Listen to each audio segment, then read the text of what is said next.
2 Coríntios capítulo 4, vamos ler as Escrituras Sagradas, versos 3 e 4. Se, porém, o nosso Evangelho está ainda encoberto, para os que se perdem está encoberto, nos quais o Deus deste século cegou o entendimento dos incrédulos, para que não lhes resplandeça a luz do Evangelho da glória de Cristo, que é a imagem de Deus. Hoje, a partir desse texto, eu quero dizer a você que veio aqui, que nos assiste pela internet, ou que está nos vendo depois pelo YouTube, que você tem decisões a fazer hoje, escolhas. E quando você tem escolhas, decisões a fazer, o destino está presente. Agora entenda, não fazer uma escolha já é uma escolha, não decidir é uma decisão. É necessário escolher as boas coisas para ter uma colheita futura, onde você vai desfrutar dos resultados dessas escolhas. O que você está semeando agora, hoje, inevitavelmente vai ser colhido no futuro. O futuro não engana. Ele sempre vai mostrar as suas sementes. Se em 5 anos, se em 10 anos, se daqui a 6 meses, o que você está semeando agora vai aparecer. O bem ou o mal, a obediência ou a rebeldia, o perdão ou a dureza de coração, a liberalidade de um coração grato e generoso ou o coração fechado e resistente. Nós estamos semeando todos os dias e nós não podemos reclamar da colheita que estamos tendo, senão das sementes que plantamos. É o que Jeremias diz: se alguém reclama de alguma coisa, reclame cada um dos seus próprios pecados, das suas escolhas ruins, apressadas, desesperadas, ansiosas. A primeira coisa, a primeira escolha, a primeira decisão que nós temos que tomar aqui hoje é lidar com a nossa ignorância. Ignorância cheira mal. O Deus desse século cegou o entendimento. Há pessoas cegas de entendimento. Há pessoas sem percepção da realidade. Por vezes nós andamos perdidos, sem nenhuma direção para as encruzilhadas que a vida nos oferece. E há decisões a serem tomadas. E o que fazer nesses momentos, quando você não sabe para onde ir? Você precisa então de um retiro. Quando você tem uma escolha importante e você não sabe escolher, você precisa de um mergulho, de uma imersão. Você precisa calar todas as vozes, entrar no seu quarto e em secreto falar com seu Pai Celestial. Antes de me casar, eu jejuei 7 dias, só na água. Foi o meu primeiro jejum para saber acerca do meu casamento. Você não toma uma decisão importante na sua vida sem se dedicar à oração e ao jejum. Jejum. Porque existem 2 forças gravitacionais. A Terra que está lhe puxando. Quantos estão aí sentados no chão, pé? Porque a Terra lhe puxa para baixo. Se você pular, ela te chama de volta. E o céu também te chama. Quantos já foram chamados pelo céu, assim, tipo, aquela busca, aquela vontade de um encontro, aquela vontade de uma experiência divina, aquela vontade de eu vou mergulhar em Deus? Eu estou preocupado com o número de pessoas que... O salmista diz: em meu coração me ocorre, buscai, pois, a minha presença. Buscarei, pois, a tua presença, Senhor. Ninguém pode se aproximar de Deus se Deus não o chamar. E às vezes Deus está nos chamando para um jejum mais prolongado nesse mês de agosto ainda. Às vezes Deus está nos chamando para uma vigília de oração sozinho lá na sua casa, andando na casa para não dormir, sabe? Quando você precisa tomar uma decisão e não sabe o que fazer, é preciso guardar um tempo para jejuar. Jejum é quando você deixa as coisas da terra para se conectar com as coisas lá do alto.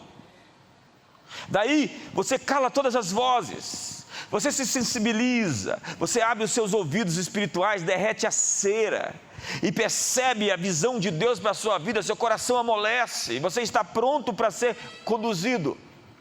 As cascas, as crostas, a dureza está sendo quebrada, você se torna quebrantado. O jejum não muda Deus, ele muda você e te prepara como um terreno fértil para as sementes que Deus quer plantar. Mas a grande tragédia da vida de um líder é a perda do foco. E quando eu digo desfocar, eu digo que tudo ficou turvo. Se eu pegar o seu óculos e for enxergar, eu não consigo perceber o mundo. As suas lentes não servem para mim. Então eu perco a clareza e fica tudo embaçado. A falta de direção advém da nossa ignorância. Ignorância cheira mal. Eu tenho medo de pessoas ignorantes. Elas são estúpidas. Elas fazem coisas terríveis. Elas matam em nome da fé. Seu maior inimigo não é o diabo, é a ignorância. Deus disse: meu povo perece, porque lhe falta entendimento, lhe falta conhecimento. A chave para a liberdade é o conhecimento. A palavra hebraica para ignorância é a palavra escuridão. Um ignorante está em meio às trevas. Satanás governa pela ignorância. Ele oprime, ele rouba, ele mata, ele destrói pela ignorância. E ignorância significa não conhecer, não considerar, não perceber. Eu tenho medo de pessoas que sabem tudo, quando de fato não sabem do que estão falando. Paulo falou dos pauradores frívolos, que significa o tagarela. Ele está dando aulas num tom professoral, ensinando, mas você sabe que nada está conjugado, não se conecta, de fato, não tem nada a ver o que está sendo dito. A palavra hebraica para luz está ligada a conhecimento. Você tem luz quando você sabe, quando você tem ciência, quando você tem informação. Jesus é a luz do mundo e o Verbo se fez carne, porque a verdade tem que se encarnar em nós. A verdade de Deus tem que fazer parte do nosso DNA. Somente a verdade que você conhecer é a verdade que vai libertar você. Conhecereis a verdade e a verdade vos libertará. Mas enquanto não souber acerca da verdade, eu continuo sendo preso pelos meus medos, pelos sofismas, pelo meu sistema de crenças tão afetado por pensamentos tão distantes da realidade de Deus. Os meus pensamentos não são os teus pensamentos, diz o Senhor. Assim como o céu é mais alto do que a terra, assim são os meus pensamentos mais altos do que os seus. Agora, a verdade se encarnou e a mentira, por vezes, está se encarnando na vida de pessoas. E quando eu vejo a pessoa possessa de mentira, eu vejo um prédio que está prestes a ruir.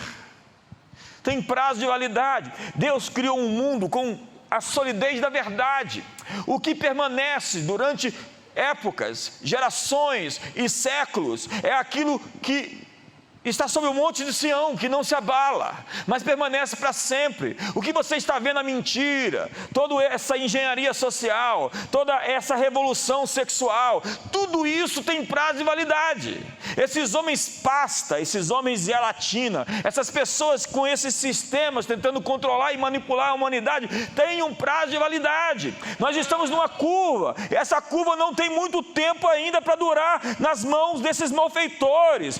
Toda a obra das trevas será exposta. Deus vai derrubar tudo aquilo que não está edificado nele. Prepare-se. O mal se destrói. O mal se autodestrói. As bestas se comem, se destroem. Essas alianças feitas nas escuridões, nas trevas, são alianças onde eles começam a se trair, porque não existe confiança, a base está contaminada, o prédio vai sucumbir. Então invista no conhecimento, invista em você mesmo. Eu ia fazer uma crítica aqui, porque há tanta plástica, tanta textura, tanta imagem hoje. Nós precisamos de essência, nós precisamos de solidez, nós precisamos da verdade de Deus, nós precisamos da Bíblia Sagrada, e encha-se desse livro. Esse livro diz a própria palavra: passarão céus e terra, mas a verdade de Deus jamais passará. Então, se você tem que fazer alguma coisa, compre uma nova Bíblia e lê até o final do ano. Compre a versão dos Salmos que nós lançamos agora pela Passion. Vamos lançar a Passion no final do ano, querendo Deus. Sabe,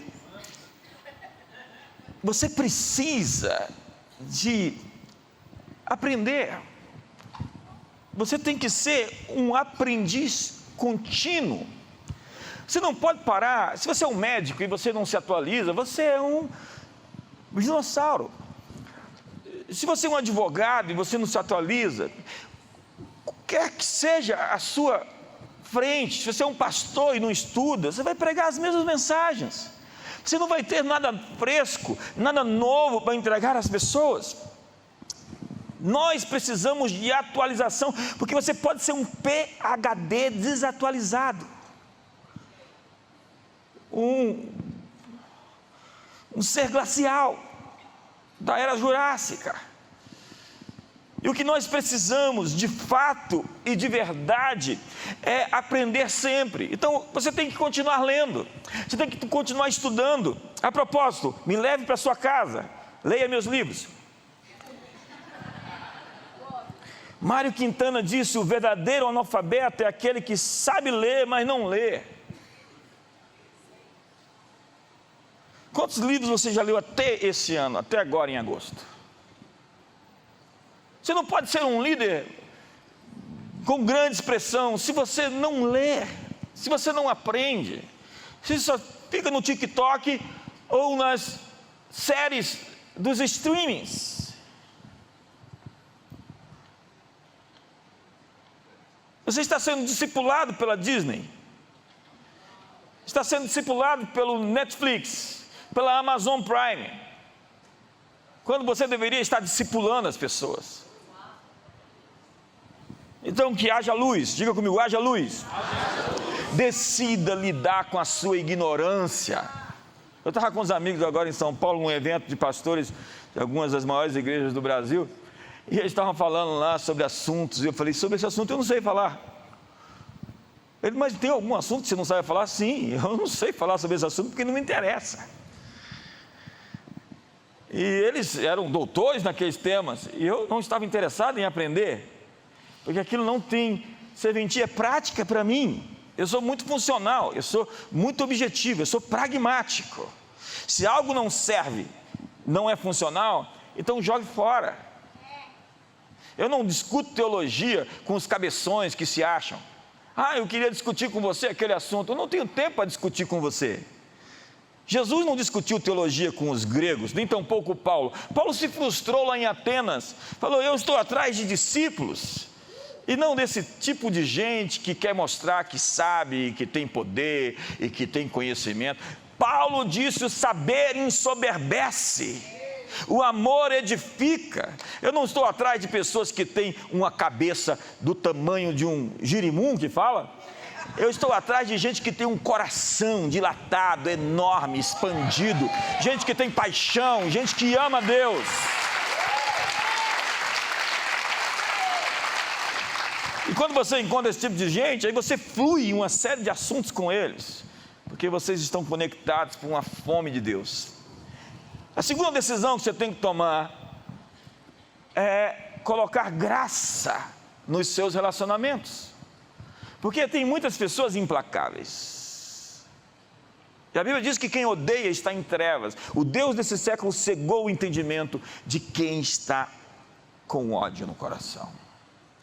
Pessoas que odeiam estão na escuridão. Quando você começa a desejar o mal de alguém, você começa a colocar tropeços no seu caminho. Você vai cair no buraco que você cavou. Você vai tropeçar nas pedras que você colocou. Odiar as pessoas faz muito mal para o seu coração. É preciso colocar graça. Isso eu chamo de reforço da graça. Quando você dá a alguém além do que ela fez por merecer. Deus faz isso comigo todos os dias, sabe? Ele me tem tratado com sua bondade. E eu tenho que transmitir essa bondade que Ele me deu para os outros. Eu tenho que ser mais compassivo. Deus me deu amigos, me deu uma igreja, me deu uma família, e eu estou tentando me tornar digno daquilo que eu tenho recebido. Mas o que pode invalidar a graça de Deus na sua vida? Para viver a graça de Deus, você tem que cortar as raízes de amargura da sua alma. Diz o texto: tendo cuidado que ninguém vos prive da graça de Deus. Olha só, que ninguém se prive. Você com suas próprias mãos pode ficar fora do ambiente da graça, que é a desgraça. Como você se priva da graça de Deus, e de maneira nenhuma, e que nenhuma raiz de amargura brotando vos perturbe, e por ela muitos se contaminem. Qual o conteúdo das suas conversas? Com quem você está trocando ideias? A paráfrase de J.B. Phillips diz: tomem cuidado para que nenhum de vocês deixe de responder à graça de Deus, pois caso contrário poderá brotar nessa pessoa um espírito amargo capaz de envenenar a vida de muitas pessoas. Outra tradução diz: que nenhum de nós seja impedido, não recebendo o favor ou os benefícios de Deus, por causa da raiz de amargura que prejudica outras pessoas. A amargura é um cárcere espiritual. As amarguras da alma se transformam em entulhos. Você vê uma pessoa amargurada, você está vendo uma pessoa cheia de muito lixo. O SLU não passou e tirou a bagagem. Está cheio de coisas podres, coisas velhas, de lembranças do passado. E essas coisas são por vezes sutis. Absalão ficou amargurado com seu pai. E ele tinha coisas guardadas contra seu líder. E Davi, seu pai, não viu os indicadores, os sinalizadores, as evidências de que aquele menino estava para se perder nas águas da amargura. Eu vi, estou vendo, pessoas se perdendo, morrendo, sendo engolfadas nas águas da amargura. É incrível ver essas pessoas morrendo. Mas elas estão envenenadas, elas estão sangrando. Elas estão odiando outras. Elas não querem perdoar. Elas não querem dar um passo para trás, se humilhar, porque o orgulho delas custa seu relacionamento. Pessoas com orgulho primeiro destroem seus relacionamentos, depois destroem a si mesmas. Elas estão destruindo a si mesmas. Elas criam um buraco negro de destruição à sua volta. Davi tem uma filha, ele chama de Tamar. Ela é irmã de Absalão. E o outro irmão, filho de outra mãe, abusa sexualmente dela. Aquilo ficou engasgado. E Absalão esperou o momento onde ele iria matar o próprio irmão. E ele esperava que o pai fizesse algo e o pai não fez. Então ele tem uma filha, Absalão, e a chama também de Tamar. E ele está dizendo ao rei: na filha de Davi, alguém pode até tocar, mas vem tocar na minha. Daí ele mata o irmão, foge, se esconde, volta, fica 2 anos sem ver a face do rei, vai até o pai e prepara um golpe de estado. O final da história você sabe, ele morre com os cabelos em galhos, porque ele tinha uma grande cabeleira, andava com 50 homens à sua frente, cheio de cavalos, porque para esconder a dor da rejeição, do sofrimento interno, de valor próprio, ele se projetava, ele fazia propaganda de si mesmo. E cada vez que você falha em perdoar, você vai se rebelar.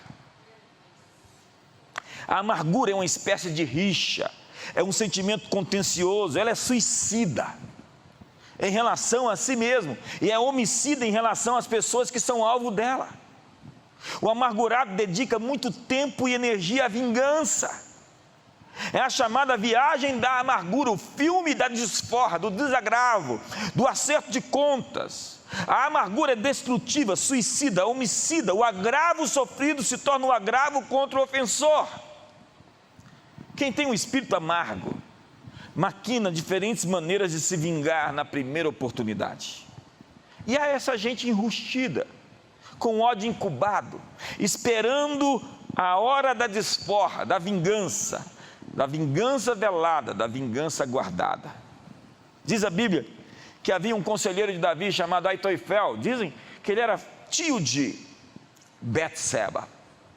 E quando Davi ficou fraco, Absalão lhe deu o golpe de estado, ele mostrou a sua cara, ele esperava a oportunidade. Ele estava doente de amargura, de rancores, remoendo ofensas. E quando ele viu que Absalão iria perder a guerra contra seu pai, ele foi lá e se matou. Diz a Bíblia: não se põe o sol sobre a vossa ira. A regra geral é que não podemos dormir com mágoas no coração. Se você faz isso com sua esposa, você vai dormir com o inimigo, o diabo vai visitar vocês. E você vai ter sonhos terríveis e depois vai dizer que foi uma revelação. Não, você abriu uma porta para uma ingerência, uma intrusão espiritual na sua vida. A amargura abre portas. É por isso que pessoas perdem o discernimento. Elas acham que estão recebendo informações espirituais de Deus, mas estão recebendo do lado da concorrência, que é amargo, ressentido, o querubim desempregado. O fruto da amargura é uma pseudo-superioridade. Trata-se de uma fortaleza de inferioridade. Absalão se projetava com 50 cavaleiros, porque era uma maneira de chamar a atenção para si. É uma postura compensativa, quando a dor do orgulho ferido exige uma atitude arrogante. Todas as vezes que você vê uma pessoa arrogante, você está vendo uma pessoa com uma séria crise de identidade. Ele se põe como superior, mas no fundo, ele se sente muito inferior. E é para se sentir melhor que ele aumenta a crista. Aí você olha e fala: o bispo estava falando de você. E falou para eu te dar um abraço. E dizer: você é melhor que isso. Observe, os mais agressivos são sempre os mais inseguros. Veja a progressão da amargura. Efésios 4. Longe de vós toda amargura. E aí vamos de amargura para cólera, cólera para ira, e ira para gritaria, e gritaria para blasfêmia. Sejam tiradas dentre vós, bem como toda malícia. Quando a malícia entra no coração, a pessoa começa a perceber e julgar o mundo com os olhos de Satanás. ela tem essa lógica, essa ótica, essa percepção com a falta de inocência, de pureza, seu olhar é contaminado. A amargura é venenosa e cresce como um câncer. Ela cresce por si mesma, deita raízes, se expande, sempre agregando justificativas, desculpas, ressentimentos, porque ela se veste com a roupagem do direito de justiça, da ofensa sofrida e se justifica, dizendo: eu tenho razão, eu tenho razão. É uma frase bem famosa dos infelizes. É melhor não ter razão e ser feliz, do que ser infeliz tendo razão. Assim, o amargurado não se sente amargurado, mas sim injustiçado, porque a amargura é contagiosa. Uma raiz de amargura pode contaminar todos os vínculos à nossa volta. Nós vemos isso. Ande com o amargurado e sutilmente você será contaminado. Você conhece uma pessoa com amargura por aquilo que ela fala.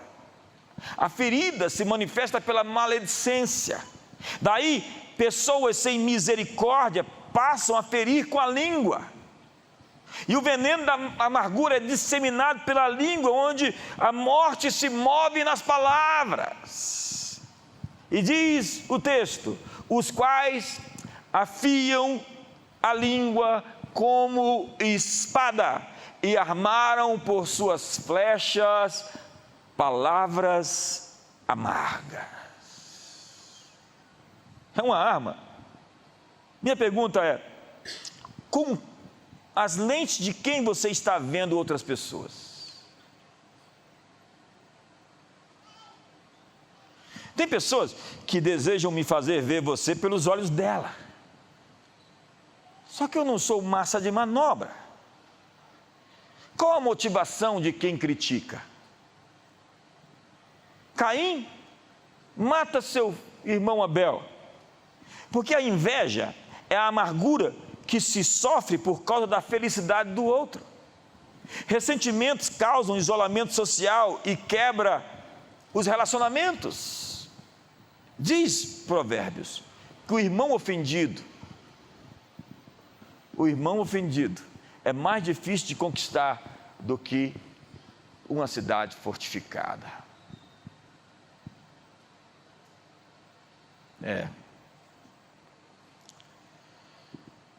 Hoje é dia de você lidar com a ignorância.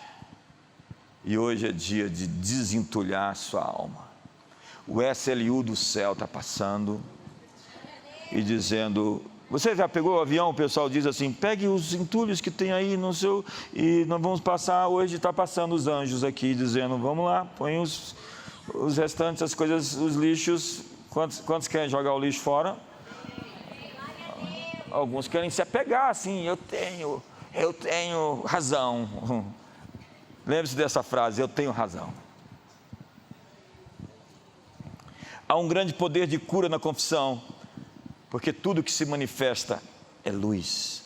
É preciso ter o coração limpo a fim de cada dia ver melhor a face de Deus, porque bem-aventurados de coração limpo, porque eles verão a Deus.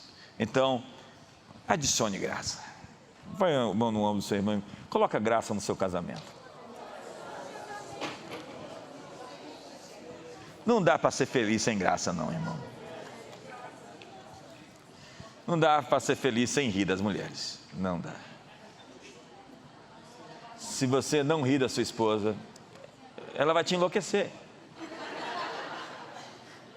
Coloca graça no relacionamento com as pessoas. Vamos lá, relaxa um pouco.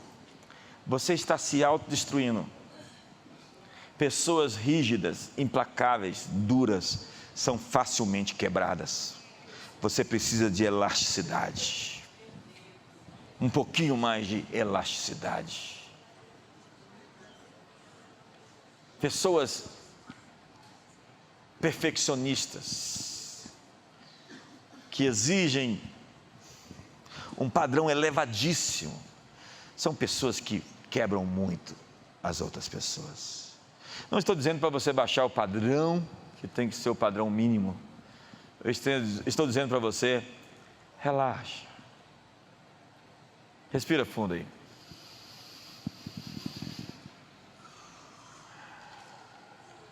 Melhorou? Vamos lá, de novo, você que não respirou, você lá não respirou não. Vamos lá, estou fazendo um favor para você, se ajuda aí. Então, antes de responder, às vezes você tem que... O que você disse?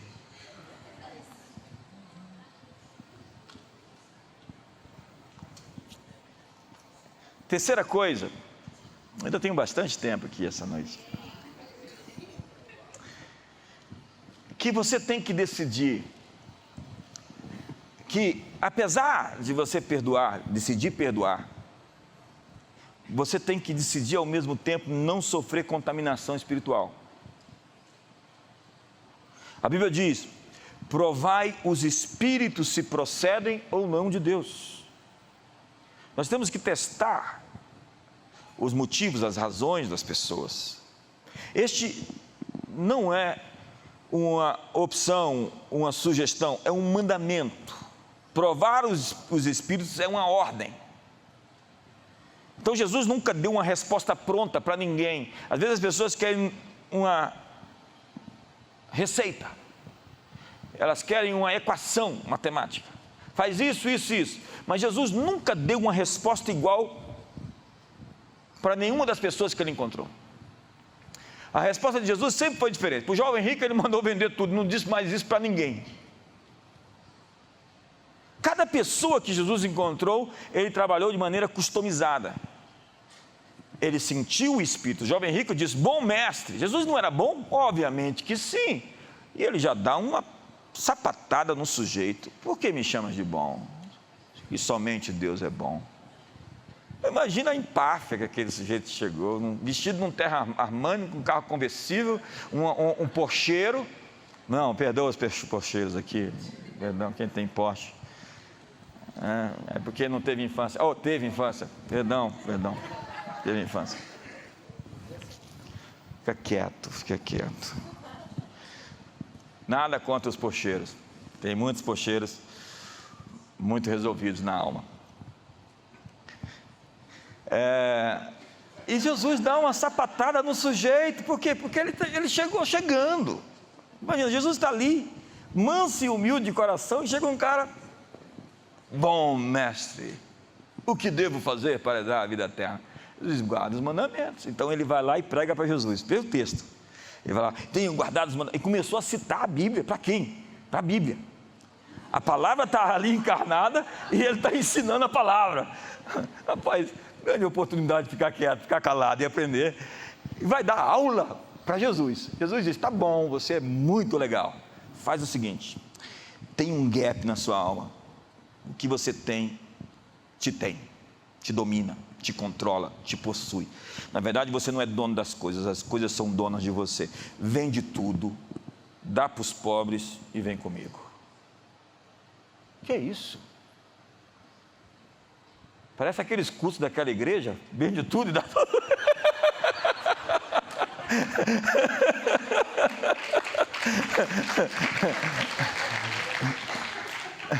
E a Bíblia diz que ele não topou não. Ele não topou não. Jesus disse: olha, depois Jesus responde a pergunta dele para os discípulos, né? Ele vai embora, Jesus responde a pergunta: quem tiver deixado pai, mãe, irmãos, posses, casas, bens, receberá nessa vida 100 vezes, e no porvir a vida eterna. Esses dias eu postei um vídeo de 10x, né? Eu falei: 10x, mas quanto quer ser melhor pai 10x? Melhor pai, melhor irmão 10x, melhor professor 10x, melhor pastor 10x. Uma dúzia de pessoas foram lá reclamar do 10x. Que evangelho é esse? De 10x? Falei: se você não quer o 10x, dê para mim os 10x, que eu fico com 20x. E Jesus falou 100x. Na verdade, o evangelho de Jesus é 100x. É mais do que Daniel, que era 10 vezes mais sábio do que todos os sábios da Babilônia.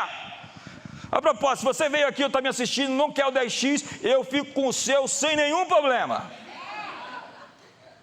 Eu até queria que você ficasse com o seu, Mas como você não quer por causa da sua religião, essa sua cabeça fechada, cheia de religiosidade, de paganismo, achando que ser miserável é uma atitude de espiritualidade, que não é acerca de, como eu disse, Jesus não falou isso para mais ninguém na Bíblia. Só falou para aquele jovem rico, porque ele era um sujeito possuído pelas posses.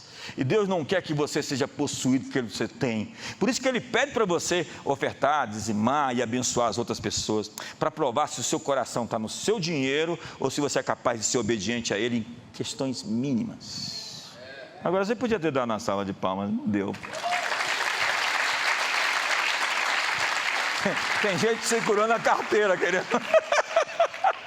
Vou dar salva de palmas, não, estou segurando meu dinheiro. Sabe, você não tem que sofrer a comunhão com espíritos demoníacos que estão sobre as pessoas. Se as pessoas quiserem ser libertas, eu estou aqui para ajudá-las. Mas se elas querem conviver comigo sem mudar seu estilo de vida, falando palavrões, sendo desrespeitosas, eu não posso estar à mesa de pessoas assim. Eu me amo muito, o suficiente, me respeito, para exigir que as pessoas me respeitem quando elas estiverem comigo. Comunhão é a absorção de valores, princípios, moral de alguém a quem estejamos ligados. Então diz a Bíblia que a nossa comunhão é com o Pai, com o Filho e com o Espírito Santo. Eu não tenho comunhão com demônios. É uma transferência de manto se relacionar, porque o espírito de medo é transferível. Se você anda com pessoas medrosas, você está sendo afetado pelo medo delas. E a coragem também é um manto que se transfere. Davi é um sujeito tão corajoso que os soldados dele se tornam as pessoas mais corajosas. Isso é uma transferência de espírito. E espírito é a motivação, é o motivo pelo qual alguém age. Diz Deuteronômio 20: e continuarão os oficiais a falar ao povo, dizendo: qual é o homem medroso e de coração tímido? Vá e torne para casa, a fim de que o coração de seus irmãos não se derreta como o seu coração. Ele está dizendo: ei, você vai lutar e chega na batalha, você desmaia. Quem estava ali contando com você vai ver você correndo e vai falar: nossa, nós estamos perdidos. Assim você não precisa sofrer dos relacionamentos que se ressentem da graça de Deus na sua vida. Sabe, a vida é graça, irmão. Não trata-se de mérito. Nós estamos aqui pela graça, você está vivo pela graça. Nós prosperamos pela graça, nós temos coisas que Deus nos deu, coisas maravilhosas pela graça. Não é algo que eu possa me vangloriar. Eu tenho que dizer glória a Deus. Eu tenho que exaltá-lo e dizer: do Senhor é a terra e a sua plenitude. O ar que eu respiro foi o Senhor quem me deu. E esse sol que faz a erva florescer e a chuva foi o Senhor quem deu. E a semente que o Senhor nos dá e a terra para plantá-la também pertence a ti. E a força para trabalhar veio de ti. Nada tenho que dos céus não me seja dado. Então eu preciso agradecer-te todos os dias. Meu coração tem que estar feliz por minimamente estar vivo e ser bem sucedido em algumas questões que o Senhor me permitiu. E quando eu sou mais grato, mais coisas eu recebo, porque eu me sinto melhor e Deus pode confiar mais em mim. Deus confia em pessoas gratas. Gratidão é o elemento que estabelece se Deus pode confiar em você ou não. A propósito, em liderança eu aprendi: não confie em pessoas ingratas.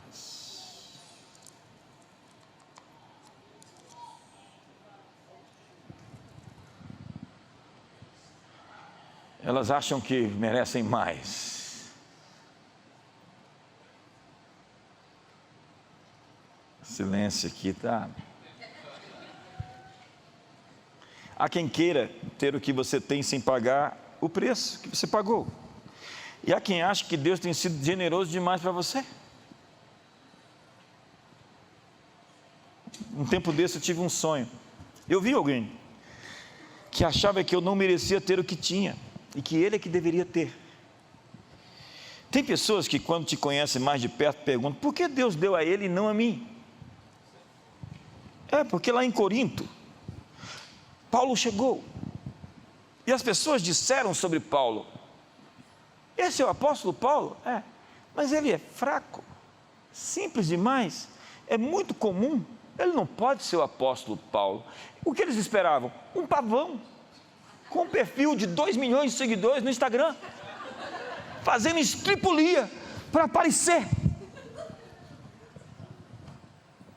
Mas Jesus veio ao mundo e João disse: eis o Cordeiro de Deus que tira o pecado do mundo. Você não acredita que tem lá dentro o que tem, porque não está à mostra, a exibição. Agora, quando precisar mostrar, vai aparecer.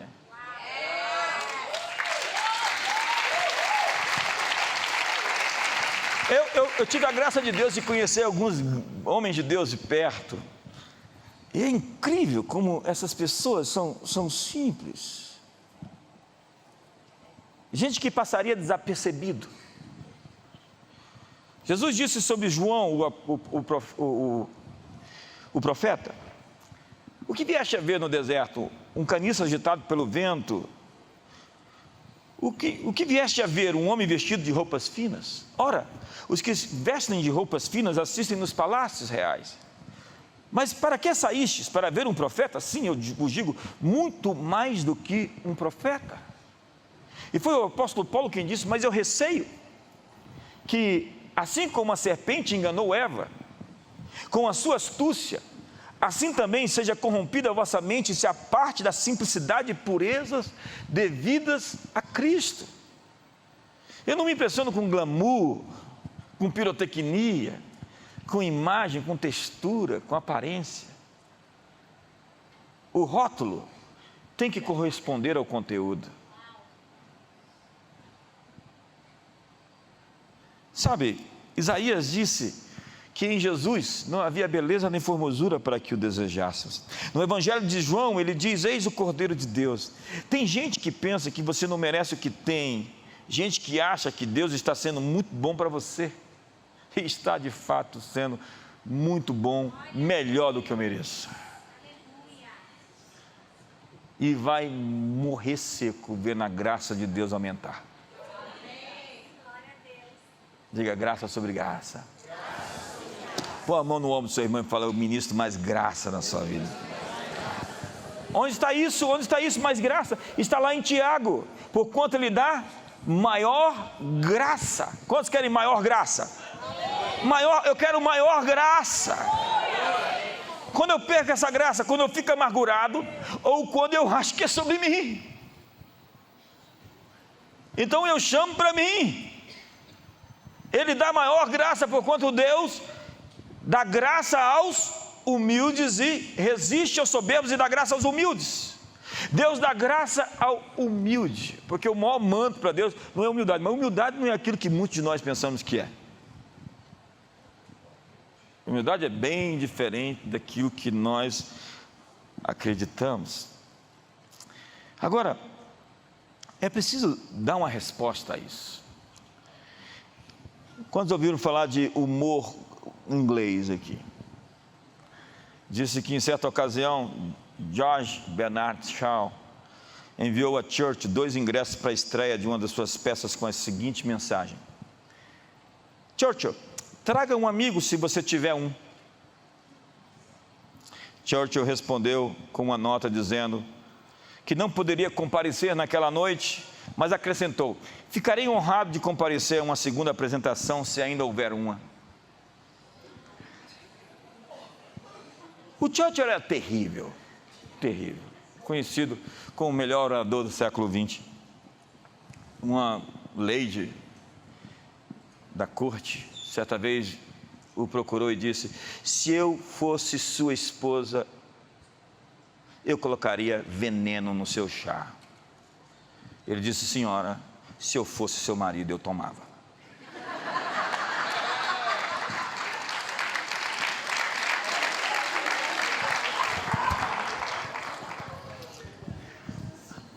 Aquele que odeia seu irmão está em trevas.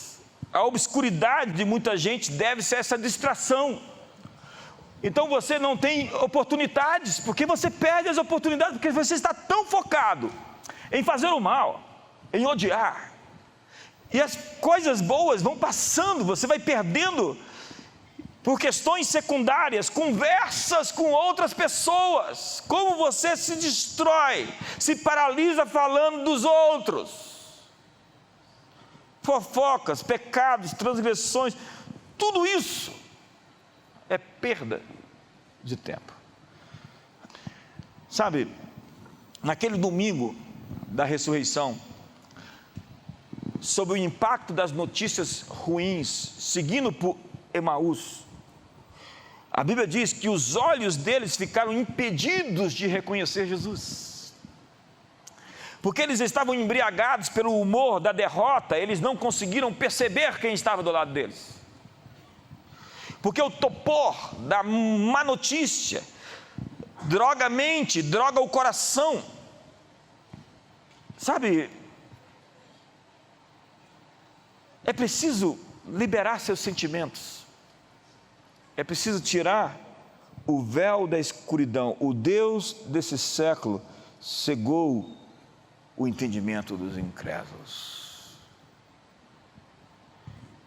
Sabe, quando você perde a paz, quando o seu coração arranha, seu espírito está desconexo, você precisa parar e entrar no seu quarto, em jejum e oração por algum tempo. Tudo que você poderia fazer esse final do mês é tirar uma semana, 10 dias, um período de busca para Deus, em jejum e oração, do amanhecer ao entardecer, ou o dia todo mesmo, ou 3 dias direto. Isso vai reformular você. Mas Deus, Ele quer um jejum que faça você de falar dos assuntos que não te trazem esperança. Às vezes o que Deus está requerendo de você é que você simplesmente se cale. Você não precisa sofrer a angústia que as notícias ruins trazem ao seu coração, porque tem gente que parece... Como é que é o nome daquela época? Era o Gogó da Sete, Pedro? Era o Gogó da Sete. É só catástrofe. Como é que era o nome do outro lá? 6 da tarde era o... Não, tinha Aqui Agora, como é que era? Cidade Alerta, sei lá, esses programas por aí que só traz tragédia. Só notícia ruim. Então você precisa mudar o seu foco, porque essas coisas vão afetar você por dentro. Tem muita gente fazendo publicidade do que deu errado, dizendo coisas que não edificam. Eu não quero saber, tem aquele sujeito que diz, eu não quero saber quem foi que morreu, eu só quero é chorar. Em Josué capítulo 23, Deus fala assim no verso 7, para que não vos mistureis com essa nação que ainda restam entre vós, e dos nomes de seus deuses, não façais menção. Sabe o que ele está dizendo? Nem cite o nome do diabo. Não fica fazendo propaganda, publicidade do mal. Tem gente que sabe todas as notícias ruins da história.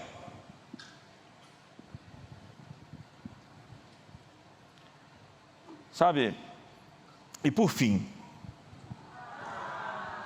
eu estou no meu horário, estou bem no meu horário. Hoje me passaram mais cedo, o que aconteceu? Não sei o que aconteceu. Você não tem que sofrer a falta de autoridade. Mediante o jejum, a aplicação do jejum, você vai lidar com os seus sentimentos. Você está sob pressão? Quantos estão sob pressão aqui?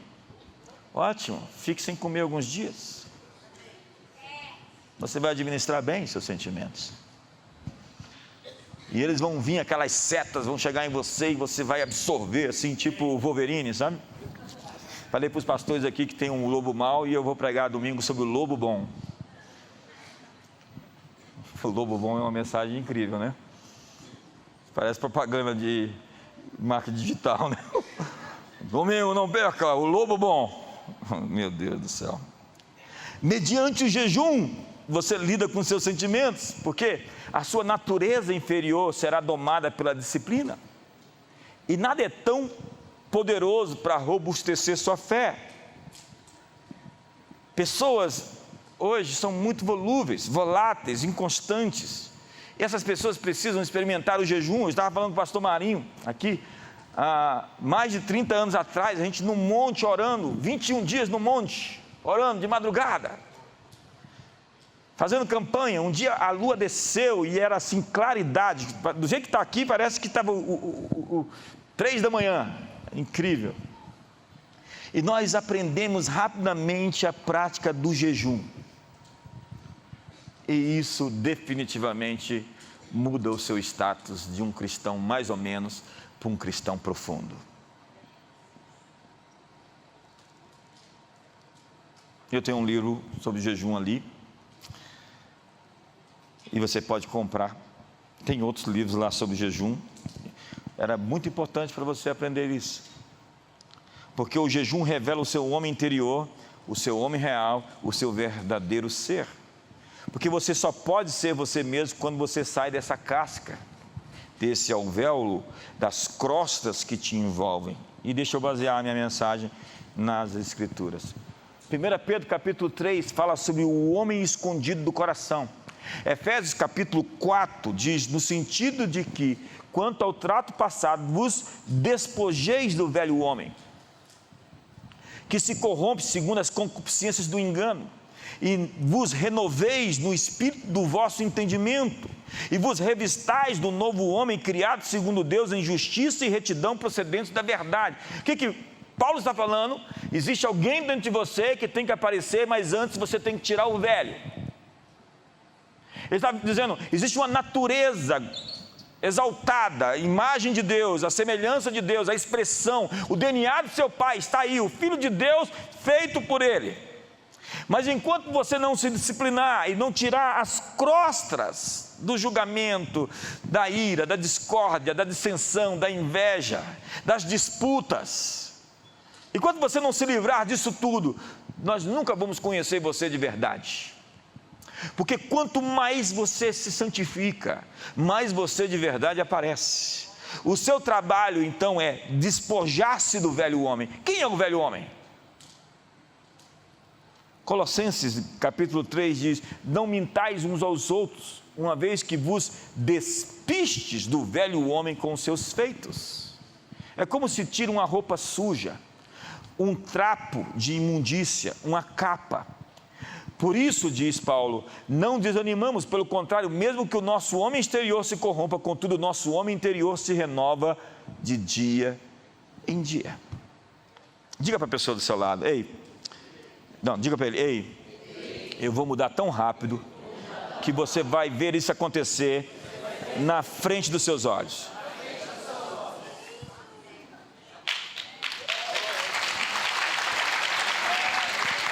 Você não é um experimento, você é uma ideia divina, vinda para esse mundo para dar certo. Mas nós queremos conhecer você e não o bizarro, não o estranho, não o Fred Krueger, não os monstros que podem aparecer a partir de você se você der vazão às coisas ruins que existem em você. Um esquimó levava seus 2 cachorros para lutar. Todo sábado ele colocava o cachorro preto com o cachorro branco e apostava. E quando ele apostava no branco, o branco ganhava. Quando apostava no preto, o preto ganhava.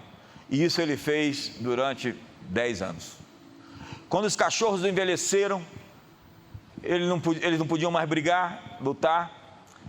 E aí as pessoas perguntaram, como você sabia quem ganhava? Ele disse, é fácil. Na semana que eu ia apostar no branco, eu deixava o preto com fome. Na semana que eu ia apostar no preto, eu deixava o branco com fome. Então o que estava mais fraco iria perder. É só alimentar a natureza certa, que a natureza certa vai vencer a natureza errada.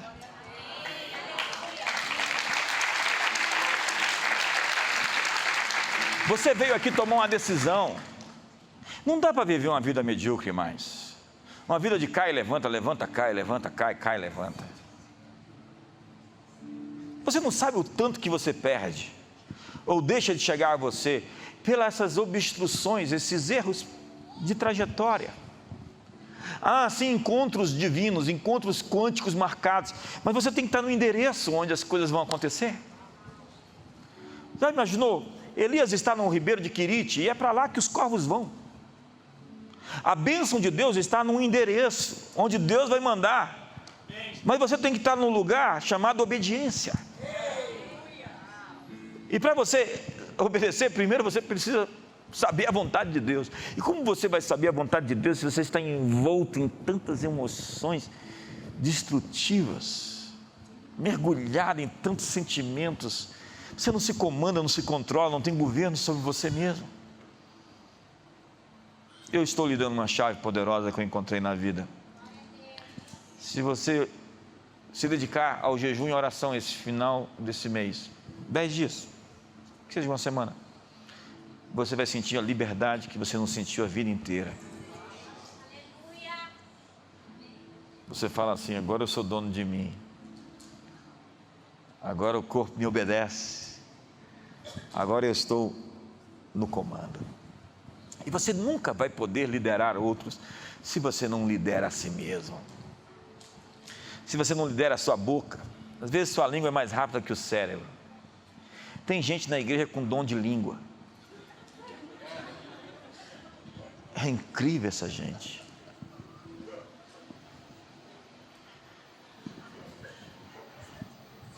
Três sujeitos no monte orando, pastor Marinho. E o primeiro começa a confessar os pecados. Eu sinto tentação pelas irmãs. Eu, na verdade, estou vendo pornografia. E realmente estou acabado. O segundo diz: eu roubo, eu pego as coisas, eu minto. E o terceiro calado, e os outros dois falam assim: fala o seu pecado aí. Ele: fala o seu pecado. Ele diz: meu pecado é a língua. Eu estou doido para sair daqui hoje e falar para todo mundo que eu estou ouvindo.